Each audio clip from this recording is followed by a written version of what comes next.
Warahmatullahi wabarakatuh. Salam sejahtera bagi kita semua.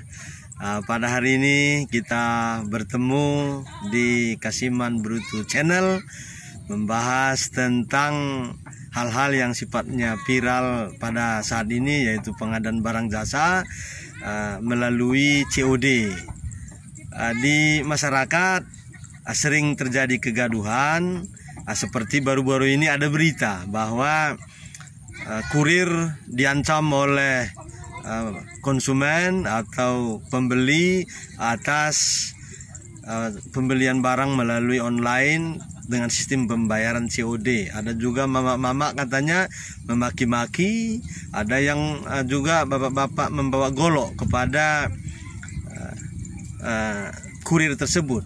Jadi sampai kurir ketakutan sehingga harapannya mendapatkan pembayaran, tapi ternyata pada kenyataannya dia mendapat ancaman.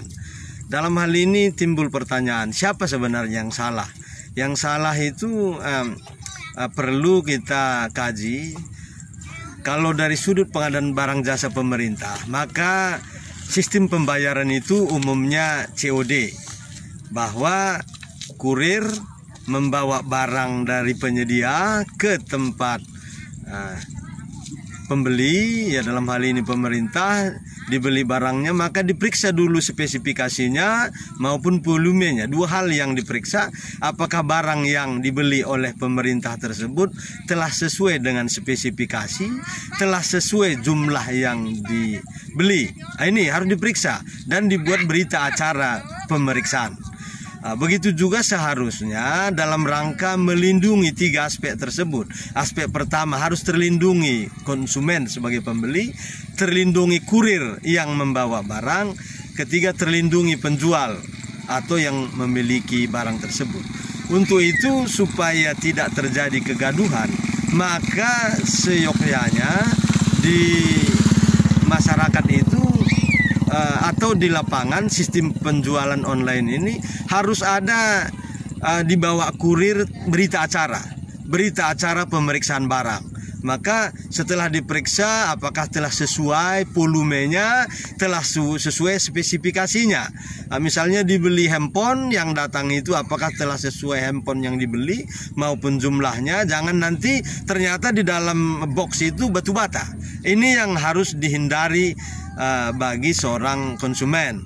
Untuk itu kurir itu membawa berita acara, bukan berita acara sifatnya menerima kotak, tapi berita acara yang di dalamnya tertuang rincian volume dan spesifikasinya. Itu yang seharusnya dibawa oleh kurir, sehingga konsumen terlindungi. Wajarlah konsumen berhati-hati dalam membayar sesuatu barang yang seyogyanya tidak sesuai yang diharapkan. Maka pilihan kita membeli dengan COD itu karena kita ingin supaya barang yang kita beli telah sesuai. Kalau kita sudah yakin dengan penjualan ini, tanpa COD pun kita mau bayarnya.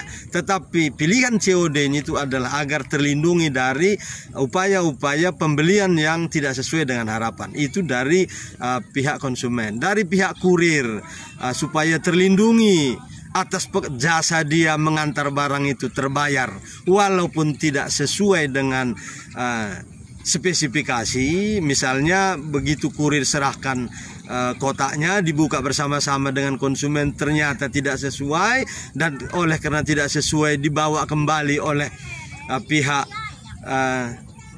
kurir dan tidak diserah terimakan kepada pembeli. Dalam hal ini kurir juga tetap dibayar jasanya oleh pihak penjual. Ini yang selalu mungkin dikhawatirkan oleh pihak kurir. Kalau tidak saya serahkan nanti barang ini, ternyata tidak dibayar oleh penjual atau toko jasa saya mengantar ini. Ini yang perlu diperbaiki, sistem kerjasama antara kurir dan penjual. Jadi kurir dan penjual itu sebelumnya kan ada kerjasama. Jadi kerjasamanya ini diperjelas, dipertegas. Yang penting ada tanda terima oleh pembeli soal kotak tadi, soal sampai atau tidak jasa dari kurir itu tetap dibayar. Sehingga kurir tak selalu memaksa penjual atau pembeli, untuk membayar pada saat itu walaupun tidak sesuai yang diharapkan. Jadi kembali bagaimana perlindungan terhadap penjual? Maka perlindungan terhadap penjual atau penyedia itu ya kerjasama tadi perlu dipertegas bahwa pihak penjual ingin terlindungi atas upaya pembelian fiktif, maka kurir harus memastikan juga kalau telah sesuai dengan spesifikasi, setelah sesuai dengan volume, maka pihak penyedia maupun dari pihak kurir maupun pihak penjual sudah harus melakukan transaksi. Intinya adalah pihak pembeli ingin melakukan berita acara pemeriksaan barang. Untuk itu ke depan kurir harus membuat rincian berita acara pemeriksaan barang dengan penyedia, dengan pembeli. Dan hal itu yang belum dilakukan. Kurir hanya membawa sebuah berita acara yang sifatnya menerima kotak, tapi tidak membuat berita acara tentang serah terima sebuah barang yang isinya berisi. Jadi harus dibuka dulu buat berita acara apa isinya. Itu yang belum dibawa oleh pihak kurir.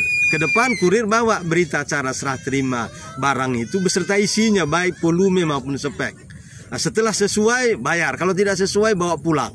Laporkan kepada penjual, karena bagaimanapun penjual harus juga menjual barangnya harus sesuai, jangan kirim barang yang tak sesuai.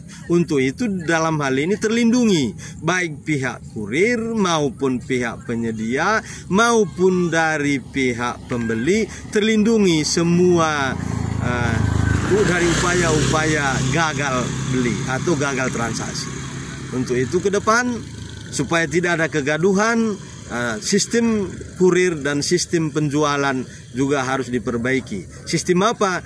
Satu tadi yang belum dibuat oleh pihak kurir adalah yang saya sebutkan sebelumnya, serah terima atau berita acara pemeriksaan barang. Belum ada pihak kurir membawa berita acara pemeriksaan barang. Kalau sudah ada berita acara pemeriksaan barang, pasti tidak ada kegaduhan ini. Tidak ada kegaduhan antara pihak pembeli maupun pihak kurir.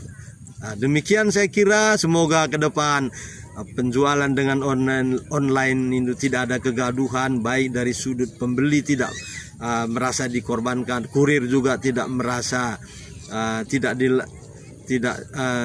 dikorbankan, begitu juga pihak penjual merasa juga tidak dikorbankan.